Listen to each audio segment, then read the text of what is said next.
Al-Fadil Ustaz Adnan bin Wazir.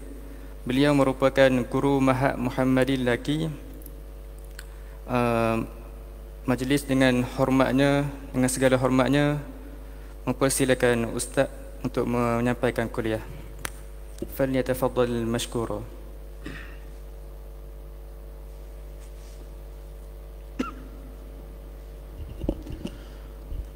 Assalamualaikum warahmatullahi wabarakatuh. A'udzu billahi minasyaitonir rajim. Bismillahirrahmanirrahim. Alhamdulillahi rabbil alamin. Wassalatu wassalamu ala asyrafil anbiya'i wal mursalin Sayyidina Muhammad wa ala alihi wa sahbihi ajma'in. Subhanaka la ilma lana illa ma 'allamtana innaka antal alimul hakim. Wa la hawla wa la quwwata illa billahil aliyyil azim. Allahumma inna nas'aluka ilman nafi'a wa nas'aluka rizqan tayyiba wa nas'aluka 'amalan mutaqabbala.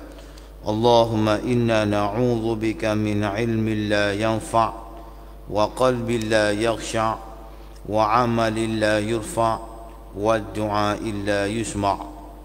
Allahumma la tu'akhidhni bima yaqulun waghfir li mimma la ya'lamun waj'alni khairan mimma yadhunnun. Amma ba'd. Alhamdulillah, syukur kepada Allah Subhanahu wa ta'ala, kita dapat bersama-sama pada malam ini untuk menambahkan ilmu pengetahuan kita, untuk menambahkan keyakinan kita kepada agama kita. Mudah-mudahan pertemuan kita pada malam ini diberkati dan juga dirahmati oleh Allah Subhanahu wa ta'ala. Tajuk yang kita akan sama-sama muzakarah dan juga untuk sama-sama kita bincangkan pada malam ini, iaitu tanggungjawab kita sebagai Muslim, tanggungjawab kita sebagai orang Islam, dan tanggungjawab yang mesti dilakukan, yang dilaksanakan oleh kita. Tanggungjawab kita sebagai seorang Muslim adalah satu tanggungjawab yang mesti dilakukan dan wajib dilakukan oleh setiap daripada kalangan kita yang beriman kepada Allah Subhanahu wa ta'ala. Ianya bukan pilihan dan ianya bukan paksaan, tetapi ianya adalah tanggungjawab dan kesedaran yang Allah Subhanahu wa ta'ala letakkan ke atas setiap diri kita untuk kita laksanakan tanggungjawab tersebut. Maka tidak dapat tidak, selagi mana kita bernyawa, selagi mana kita berada di atas muka bumi Allah Subhanahu wa ta'ala, maka kita tidak akan terlepas daripada tanggungjawab yang Allah Subhanahu wa ta'ala letakkan kepada kita.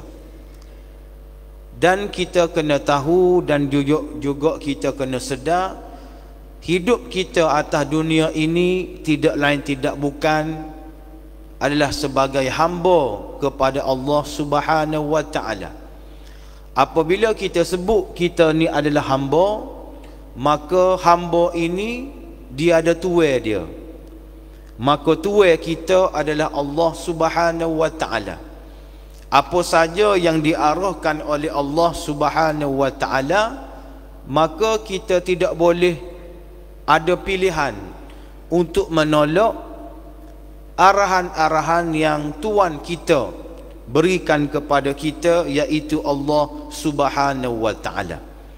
Maka perkara yang pertama yang mesti dilakukan oleh kita untuk kita laksanakan tanggungjawab kita sebagai Muslim, tidak dapat tidak, kita mesti memahami agama yang kita anuti. Alhamdulillah, kita beragama Islam. Adnan bin Wazir, nama Islam. Maknanya alhamdulillah, Allah Subhanahu wa taala kurniakan kepada kita dalam suasana kita beragama Islam. Inna dina indallahal Islam. Hanya senya din di sisi Allah Ta'ala ni adalah Islam.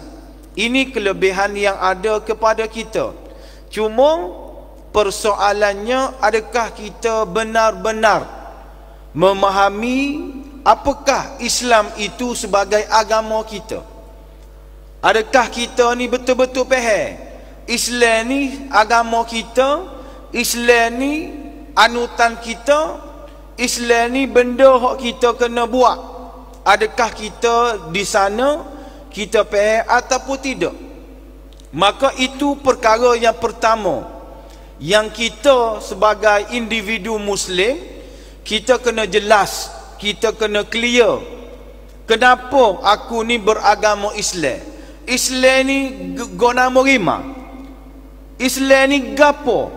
Nama Islam gapo hak aku kena buat? Islam ni gapo? Maka sebab itu benda yang pertama sebagaimana yang bersebut tadi, kita ni kena faham Islam ni gapo. Sebab itu ulama-ulama kita dia karang kitab-kitab berkaitan dengan Islam. Sebagai contoh, almarhum Said Hawa dia karang 3 buah kitab. Yang pertama kitab tu nama Al-Islam. Yang kedua nama dia Ar-Rasul. Mula-mula Allah, lepas tu kitab yang kedua bernama Islam, yang ketiga bernama Ar-Rasul. Islam Allah, Islam dan juga Rasul. Khusus ulama-ulama kita ni karang sebutir kitab lebih kurang tebalnya Quran kita berkaitan dengan Islam. Gapo hak kita kena faham berkaitan dengan Islam. Tu antara ulama-ulama kita almarhum Said Hawa rahimahullah. Cuma amun nak bawa banyak tebal-tebal hak ulama kita karang ni, amun nak bawa takrifan Islam daripada ulama kita, ulama negara luar lah, yang mana dia mati syahid di tali gantung, mati syahid di tembok, yaitu Al-Imam Syahid Hasanul Banna rahimahullah. Al-Imam Syahid Hasanul Banna rahimahullah dalam usulul 20, usul yang pertama, dia ada menyebut kepada kita berkaitan dengan Islam. Dia kata al-Islam nizamun syamilun yatanawalu mazahirul hayah. Islam ini adalah nizam. Bahasa Melayu pun nizam, sama telah lah bahasa Arab. Nizam yang syamil, yang merangkumi mazahirul hayah, segala aspek kehidupan manusia. Islam ini adalah satu nizam yang merangkumi aspek kehidupan manusia. Nizam yang tersusun, peraturan yang tersusun, yang mana merangkumi segala aspek yang ada dalam kehidupan kita. Fahuwa daulatun wa watanun au hukumatun wa ummatun. Sebagai contoh, yaitu Islam ini nizam yang sempurna yang merangkumi daulah, yang merangkumi aspek-aspek pemerintahan negara. Wa watanun, dan juga orang panggil watan, negeri. Au hukumatun, ataupun undang-undang. Wa ummatun, dan juga manusia. Bila sebut Islam, dia merangkumi segala aspek kehidupan manusia, tak boleh ninggal walaupun sekali. Kita buat gotu kena ikut Islam, kita kena buat goni ikut Islam. Apa sahaja yang kita buat mesti berpandukan kepada Islam. Sebab itu al-Islamu nizamun syamilun yatanawalu mazahirul hayah. Ini disebut oleh Al-Imam Syahid Hasanul Banna rahimahullahu ta'ala. Seorang lagi ulama dalam negeri kita, dalam negara kita, yang masih hidup lagi sampai hari ini, Datuk Seri Tuan Guru Haji Abdul Hadi bin Awang. ahli parlimen Marang, dia tulis satu buku, Islam satu-satunya penyelesaian. Nak suruh kita faham Islam ni gapo?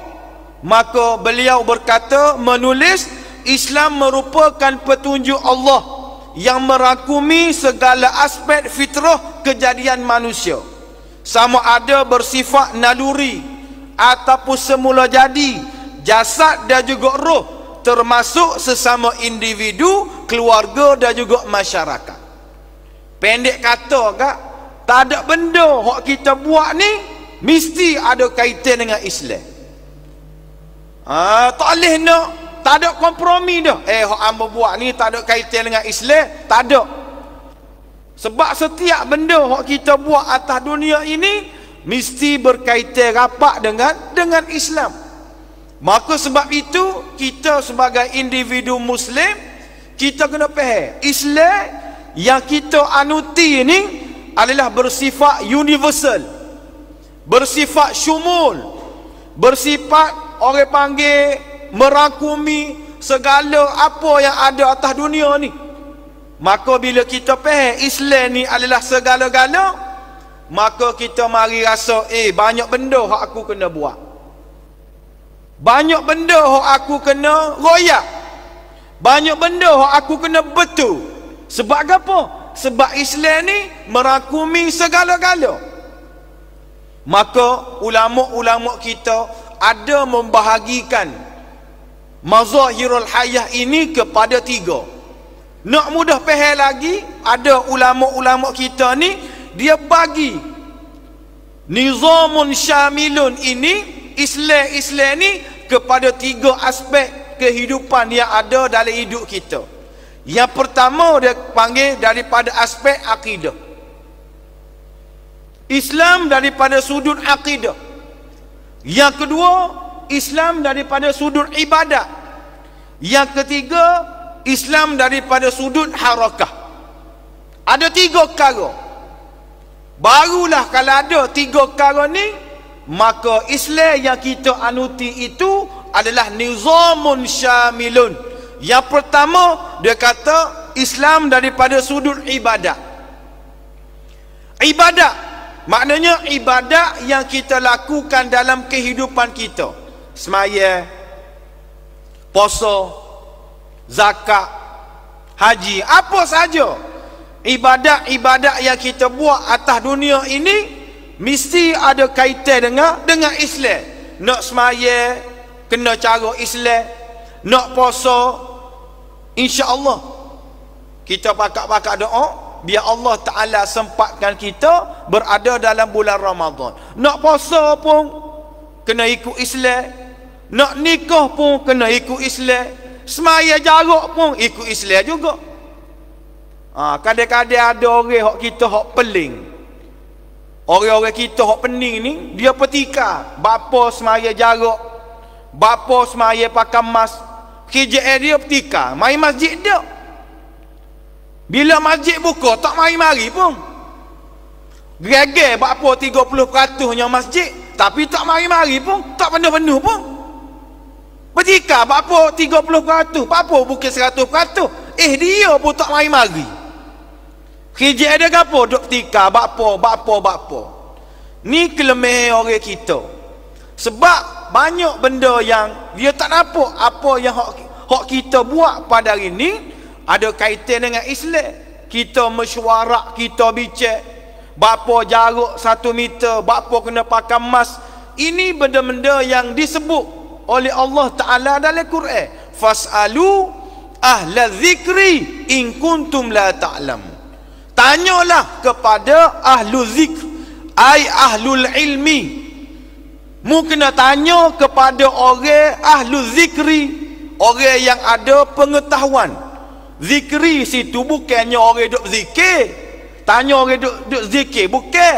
Ahlul ilmi ni orang yang ada ilmu dalam bidang dia. Kalau dalam bab perubatan ni kena tanya doktor, dalam bab agama kena tanya orang agama. Ni benda-benda hak kita buat ni berkaitan dengan agama kita, berkaitan dengan apa, dengan hak apa yang ada di dalam Al-Quran, apa yang ada di dalam sunnah Nabi sallallahu alaihi wa alihi wasallam. Benda-benda lagu ni bagi hamba tidak perlulah kita nak mengelirukan masyarakat. Hamba nasihat kepada diri hamba. Orang panggil hamba ni ustaz. Jadi hamba sebagai ustaz ni orang ada ilmu. Sikit-sikit ni hamba tak say keliru. Masyarakat kenapa jarak, kenapa hamba tak say. Sebab tugas hambanya, hamba kena bagi pencerahan, kena royak kepada masyarakat kita apa sahaja yang diputuskan oleh ulil amri, yang diputuskan oleh Majlis Agama Islam Kelantan. Itu adalah keputusan syura, keputusan mesyuarat, keputusan yang telah diputuskan oleh pemerintah. Selagi mana tidak suruh kita buat maksiat, selagi mana dia tidak suruh kita buat benda-benda jahat, maka masa itulah kita kena patuh dan juga taat. Patuh dan juga taat ni boleh pahala. Dekat pun boleh pahala. Semaya dekat-dekat pun sunnah, semaya jarak pun sunnah. Jangan nampak semaya dekat-dekat ni sunnah, semaya jarak pun sunnah juga. Sebab apa? Sebab arahan daripada pemerintah. Ni masalah yang berlaku di kalangan orang hok suka kecek, suka petika, menyebabkan berlakulah kekeliruan, berlakulah orang panggil bonok di kalangan masyarakat. Sampai macam-macam teori yang keluar menyebabkan kita ni tak tahu agama kita nak letak mana. Tu daripada sudut ibadah. Yang kedua daripada sudut akidah. Tanggungjawab kita sebagai Islam ni juga, iaitu kita kena clear akidah kita. Tanggungjawab kita, iaitu kita sendiri, kita kena jelas berkaitan dengan akidah. Bila kita sebut akidah, bukan semata-mata kita belajar sifat 20. Bukan semata-mata kita mengenal sifat-sifat Allah Subhanahu wa ta'ala. Tetapi banyak lagi benda-benda yang berkaitan dengan akidah. Apa yang kita belajar dalam kitab Faridah ke, dalam kitab Jauharah Tauhid ke, itu sebahagian daripada akidah. Menjadi kewajipan kepada kita belajar sifat wajib bagi Allah, sifat mustahil bagi Allah dan juga sebagainya. Itu adalah akidah yang kita duduk belajar tiap-tiap hari. Dan ada lagi orang panggil manhaj akidah yang kita kena letak dalam jiwa kita, yang kita kena letak dalam kepala kita, iaitu mendirikan negara Islam, mendirikan, melaksanakan undang-undang Islam, melaksanakan syariat Islam. Itu sebahagian daripada akidah. Kita jangan lupa tu. Kita belajar sifat 20, alhamdulillah. Kita belajar sifat-sifat wajib bagi Rasul, alhamdulillah. Tetapi dalam masa yang sama, kena ada juga akidah kita, iaitu kita nak melaksanakan syariat Islam, kita nak memperkenalkan undang-undang Islam, kita nak membangunkan negara yang mana dalam negara tersebut adanya pelaksanaan syariat Allah Subhanahu wa ta'ala. Itu juga adalah akidah. Sebab itu Muslim ni nak jadi orang Islam hak sebenar, tugas dia banyak, tugas dia besar.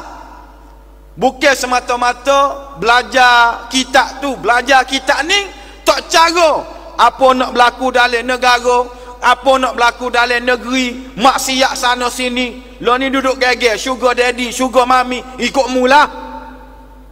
Hak pentingnya aku boleh mari semaya.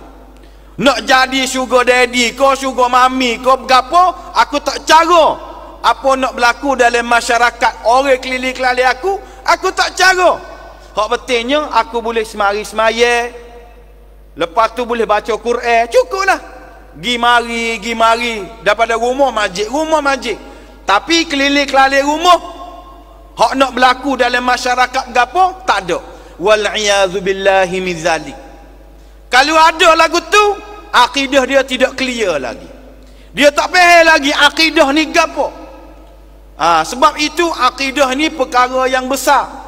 Bukan semata-mata sebagaimana bersebut tadi, tapi yang lebih besar lagi bagaimana kita nak memperkenalkan, nak melaksanakan, nak royak kepada masyarakat comelnya undang-undang Islam, comelnya syariat Islam, comelnya hukum hakam Allah Ta'ala ni. Kita kena royak dan bagi kesedaran kepada masyarakat. Yang ketiga, iaitu daripada sudut harakah. Sudut harakah ini bermaksud dia kata apa? Iaitu daripada sudut yang lain, harakah di sini iaitu dengan sifat akhlak, sifat yang baik. Yuhtamu bidda'i bi sifatil akhlaqiyah wasulukiyah kal amanati wasidqi wal ikhlasi wal rahmati wal wa'yi wal fiqhi fadlan an arkanil bai'ah. Dalam kitab Amu bawa ni, maknanya harakah ni bermaksud kita kena ada sifat, kena ada akhlak yang baik, kena ada akhlak orang panggil mahmudah, sifat yang baik. Kena jadi orang yang amanah, orang yang baik, orang yang ikhlas, orang yang tawaduk, orang yang tidak takabur. Ni kena ada dalam setiap daripada kita sebagai Muslim. Ni benda yang kena ada. Yang pertama sekali daripada sudut akidah, kita kena jelas akidah kita ni untuk diri kita dulu ni. Lepas tu yang kedua daripada sudut ibadat, ibadat kita kena clear, ibadat kita kena jelas, semaya rana, puasa rana, dan juga perkara-perkara yang lain. Yang ketiga, harakah ataupun akhlak, kena ada akhlak yang mahmudah, akhlak yang terpuji. Kena buang sifat-sifat mazmumah yang ada dalam diri kita, yang ada dalam hidup kita. Maka bila kita faham ada 3 orang panggil komponen utama dalam diri kita, maka bermulalah tanggungjawab kita sebagai seorang Muslim ini untuk sebarkan ilmu-ilmu yang ada dalam diri kita kepada apa? Irsyadul mujtama', memberi kesedaran kepada masyarakat. Ini tugas kita. Mula-mula kita kena kemah diri kita, ataupun dalam bahasa Arab dia panggil islahun nafsi, beki diri kita. Kita ni lemah mana? Lemah daripada sudut akidah, kita beki. Lemah daripada sudut ibadat, kita beki. Lemah daripada sudut akhlak, kita beki. Alhamdulillah, kita beki selo-selo dalam masa yang sama. Ni dalam masa yang sama. Ada setengah orang dia tak secampur dengan masyarakat, dia tak secara kepada masyarakat, sebab dia kata diri dia tak betul lagi.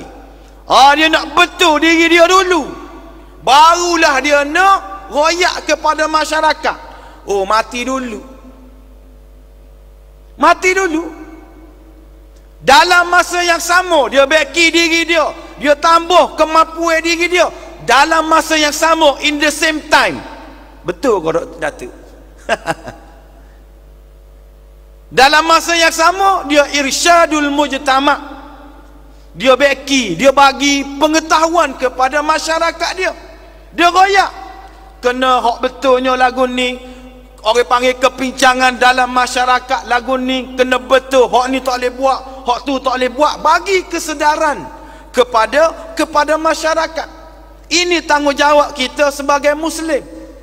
Sebab tu Islam ini bukannya agama peribadi. Islam ni bukan untuk kita saja, tapi Islam ni untuk orang ramai. Islam ni untuk orang ramai. Sebab itulah Nabi baginda sallallahu alaihi wasallam buat kerja 23 tahun di Mekah lagi, di Madinah lagi, nak beri kesedaran kepada masyarakat. Kalau Islam ni untuk diri dia, tak perlulah dia perang, tak perlulah dia sakit, tak perlulah segala-gala, sebab Islam ni untuk diri dia. Tapi baginda sallallahu alaihi wasallam korbankan segala-gala, korbankan tenaga, korbankan duit, korbankan masa, tidak lain tidak bukan nak bagi kesedaran kepada masyarakat betapa pentingnya Islam ini untuk kita amalkan dalam masyarakat kita. Ini tanggungjawab kita. Maka tanggungjawab ambo dan juga tanggungjawab adik kakak yang ada pada malam ni kena royak kepada masyarakat kita. Kena royak kepada orang kampung kita. Kena royak kepada saing kita. Kalau ada buat salah, ada buat tak betul, kita kena royak. Tak betul demo buat ni. Demo buat tak betul. Islam tak ajar langun ni. Hak demo buat ni bukan hak Islam ajar. Tak boleh, kita kena royak. Kena royak sebab apa? Ini tugas dan juga tanggungjawab kita sebagai Muslim. Bila kita melaksanakan irsyadul mujtama', kita bagi royak kepada masyarakat kita, maka dalam masa yang sama kita menyeru supaya masyarakat kita ini litatbiqi syar'illahi, supaya lebih besar lagi, supaya negeri dapat melaksanakan undang-undang Islam, dapat melaksanakan syariat Allah Subhanahu wa taala. Nampak step dia? Mula-mula beki diri kita, dalam masa yang sama kita royak kepada masyarakat kita, lepas tu dalam masa yang sama kita nak biar negara kita, biar negeri kita melaksanakan syariat Allah Subhanahu wa taala. Alhamdulillah, kita duduk dalam negeri Kelantan kita ni, alhamdulillah, bagi hamba-hamba puas hati, sebab tak ada pun maksiat-maksiat yang berleluasa, tak ada maksiat-maksiat yang dilakukan secara terbuka. Hak tersembunyi itu bukan kerja kita lah, tapi hak terbuka alhamdulillah tak ada, kerana pelaksanaan syariat dan juga orang panggil undang-undang yang digubal tidak lain tidak bukan bertepatan dengan apa yang Al-Quran nak, hak Nabi nak, hak ulama-ulama kita nak. Ini kelebihan dia. Apabila kita laksanakan tanggungjawab kita, apabila kita buat gapo hak Islam nak, hak Quran nak, maka insya-Allah Allah Subhanahu wa taala tidak akan sia-siakan kita. Allah taala akan bagi orang panggil kelebihan kepada kita.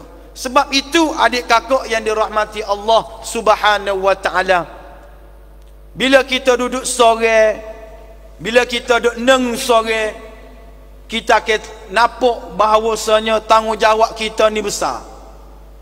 Tanggungjawab kita ni besar, nak bagi kesedaran kepada masyarakat kita, nak bagi kesedaran kepada pemimpin-pemimpin kita, supaya dia ni faham Islam sebagaimana kita ni faham. Jangan sesekali kita jadikan Islam kita ni eksklusif untuk kita. Ambo selesai dah Ustaz, ambo pergi Mekah dah, ambo ibadat banyak dah, ambo qiyamul lail banyak dah, ngikut dia lah. Orang lain nak jadi gapo ikut dia lah, ambo tak cara dah. Ni bukan sifat seorang Muslim yang sejati, bukan sifat orang Islam yang sebenar. Sebab tu sifat orang Islam yang sebenar, tanggungjawab Islam yang sebenarnya, dia kerja dia, bila dia clear Islam dia, bila Islam dia ni dia faham molek, dia kena royak pula kepada orang lain. Kena royak pula kepada orang lain, kena nasihat pula kepada orang lain. Dia sampai satu tahap, negara pun mesti kena comel juga ikut Islam. Negeri pun kena comel juga ikut Islam. Kerana apa? Kerana memerintah negara adalah sebahagian daripada akidah. Sebagaimana kita belajar tadi, memerintah negara ini sebahagian daripada akidah. Akidah ni bermaksud apa? Iaitu kita tak boleh pecahkan dengan Islam. Maksudnya memerintah sebahagian daripada akidah ini, kita kata kita kena faham memerintah negara ni kena ikut Islam juga. Tu maksud dia. Tu maksud dia. Islam memerintah negara sebahagian daripada akidah bermaksud memerintah negara mesti ikut Islam. Tu maksud dia. Maka bila memerintah negara pun kena ikut Islam, maka tanggungjawab kita cukup besar. Ambo pun tidak terlepas, adik kakak pun tidak terlepas, sebab banyak perkara hok kita kena buat. Banyak perkara kita kena buat nak bagi kefahaman, nak bagi kesedaran kepada masyarakat kita betapa pentingnya Islam. Sebab itu kita lihat bagaimana Madinah Al-Munawwarah, negara yang dipimpin oleh baginda sallallahu alaihi wasallam, adalah role model yang terbaik yang diakui oleh manusia di seluruh dunia. Betapa model yang ditunjukkan oleh baginda sallallahu alaihi wasallam yang menepati apa yang dikehendaki oleh Allah Subhanahu wa taala, daripada sudut individu muslim, daripada sudut baitul muslim, daripada sudut masyarakat Islam, dan juga sebuah negara menepati apa yang dikehendaki oleh Allah Subhanahu wa taala. Maka bilalah Islam ini dapat dilaksanakan, dapat direalisasikan dalam sebuah negara, maka manusia akan lihat betapa comelnya Islam, betapa adilnya Islam, betapa indahnya undang-undang Islam. Sebab itulah kita kena pakak-pakak doa kepada Allah Subhanahu wa taala, kok mana-mana pun syariat Allah taala ni mesti dilaksanakan, mesti dilakukan, mesti ditatbikkan. Barulah manusia akan melihat keindahan Islam, kebaikan Islam, kerana Islam ini adil untuk semua. Comel kalau kita baca dalam kitab-kitab fiqh. Sebagai contoh, fiqh jenayah Islam, fiqh jenayah Islam hak bahasa Melayu kita boleh baca. Sebagai contoh buku ni, fiqh jenayah Islam, yang ditulis oleh bekas mufti Sabah, iaitu Haji Ibrahim bin Sa'id. Buku ni ada jual di Ja'farawah, tebal. Ambo buat mengajar tiap-tiap pagi Jumaat di Masjid Kota. Fiqh jenayah syar'iyah yang ditulis oleh mantan mufti Sabah yang bernama Haji Sa'id bin Ibrahim. Haji Sa'id, betul, Haji Sa'id bin Ibrahim. Rupa-rupanya dia ni orang Kelantan, orang Lunde, orang Kedalala, orang Kelantan, jadi tok peti di Sabah. Nak ayatnya hebatnya orang Kelantan. Dalam kitab tu banyak disebut berkaitan dengan kebaikan, kehebatan, kecantikan undang-undang Islam. Cukup-cukup baik, cukup-cukup molek untuk bacaan kita. Ambo baru ni habis bab murtad di Masjid Kota pagi Jumaat. Ambo habis bab murtad, minggu depan masuk hak baru, iaitu buruh pemberontak. Bila kita baca dalam kitab tu, Allahu Akbar, nampak Islam ni adil, Islam ni comel, Islam ni satu agama yang orang bukan Islam apabila dia baca, dia akan akui betapa adilnya Islam, betapa comelnya Islam. Ni kelebihan undang-undang Islam yang ulama-ulama kita karya kitab, karya buku untuk kita baca, tetapi kita tidak dapat laksanakan lagi. Tapi kita jangan berputus asa. Kita berdoa kepada Allah, kita berintih kepada Allah, biar kemuncaknya apabila Islam ni, undang-undang Islam dapat dilaksanakan, syariat Islam dapat dilaksanakan, maka tidak akan berlakulah orang panggil masalah, tidak akan berlaku gejala sosial, sugar mami, sugar daddy, kau berapa, tak ada dah. Bapa? Undang-undang Allah Ta'ala dilaksanakan, syariat Allah Subhanahu wa Ta'ala dilaksanakan. Sebab itu, sebagaimana aku sebut tadi, tanggungjawab kita besar. Sebagai seorang Muslim, tanggungjawab kita cukup besar. Jangan berpada dengan diri kita, jangan berpada dengan hak kita ada, tapi sekadar yang ada kepada kita, kita kena royak, kita kena betul, kita kena perbetulkan masyarakat kita, supaya masyarakat kita ni jadi masyarakat Muslim, reti dosa, pahala, syurga, neraka. Biar reti benda-benda lagu tu. Ni adalah tanggungjawab kita sebagai Muslim. InsyaAllah bila kita faham berkaitan dengan tanggungjawab kita, bila kita faham benda hak kita kena buat, mudah-mudahan Allah Ta'ala bagi pahala syahid kepada kita, pahala jihad kepada kita. Kerana hidup kita ni bukan untuk diri kita saja, tetapi kita infakkan untuk ummah, infakkan untuk masyarakat kita. Dan kita nak betul orang panggil sistem yang ada dalam negara kita, supaya mengikut sistem yang ada dalam agama kita, dalam syariat Allah Subhanahu wa taala. Rasa cukup setakat tu dulu. Mudah-mudahan Allah Subhanahu wa taala memberi kesedaran kepada kita dan memberi kekuatan kepada kita untuk kita beroyak dan saling menasihati di antara satu sama lain, bukan sebab lain, lillahi ta'ala, kerana Allah Subhanahu wa ta'ala. Aqulu qali hadza wa sazimali wa lakum. Wassalamu alaikum warahmatullahi wabarakatuh. A'udzu billahi minasyaitonir rajim. Bismillahirrahmanirrahim. Alhamdulillahi rabbil alamin, wassalatu wassalamu ala asyrafil anbiya'i wal mursalin sayyidina Muhammad wa ala alihi wa sahbihi ajma'in. Rabbana atina fid dunya hasanah wa fil akhirati hasanatan wa qina adzaban nar. Wa sallallahu ala sayyidina Muhammad wa ala alihi wa sahbihi wa baraka wa sallam. Wa akhiru da'wana alhamdulillahi rabbil alamin.